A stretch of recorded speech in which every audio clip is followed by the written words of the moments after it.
Notre cerveau, à quoi ressemble-t-il? Comment fonctionne-t-il?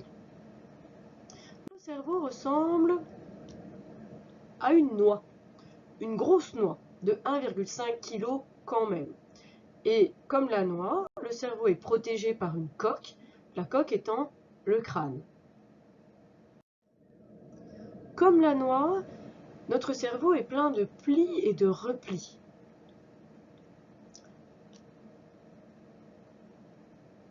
Il est également composé de deux parties appelées hémisphères, hémisphère cérébral, hémisphère gauche, hémisphère droit.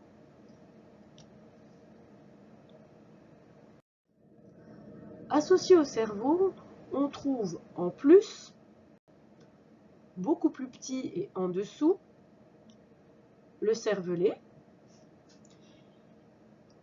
et le tronc cérébral qui fait le lien avec la moelle épinière. La moelle épinière est protégée par de l'os, la colonne vertébrale. Ce cerveau, on l'étudie grâce à l'imagerie par résonance magnétique, aussi appelée IRM, que l'on fait en général à l'hôpital. Donc, la personne s'allonge sur une plateforme amovible et cette plateforme va coulisser et amener la tête du patient à l'intérieur d'une grosse roue. Quand la tête est à l'intérieur, on projette à la personne des images où on lui fait écouter des sons, où on lui fait faire des mouvements. Par exemple, ici, on va projeter à la personne une lumière. Le radiologue, lui, va recevoir sur son ordinateur une image du cerveau du patient. Par exemple, sur la photo qui est à l'écran, c'est une photo du cerveau vue de profil. On reconnaît le cerveau, le cervelet, le tronc cérébral et la moelle épinière. Mais on peut aussi avoir des photos du cerveau vues de dessus. On reconnaît hémisphère gauche, hémisphère droit. On peut également avoir des photos vues de face, comme si on regardait la personne face à nous. Et là, on retrouve hémisphère gauche, hémisphère droit.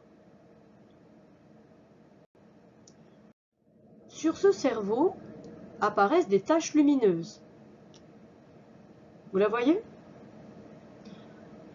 Cette tache lumineuse, en fait, correspond à la partie du cerveau qui a été activée lorsque la personne a vu la lumière. Donc, c'est interprété comment? Eh bien, c'est la zone du cerveau active lorsque la personne voit. C'est ce qu'on appelle la zone de la vision. Donc, les résultats de l'IRM, c'est quoi?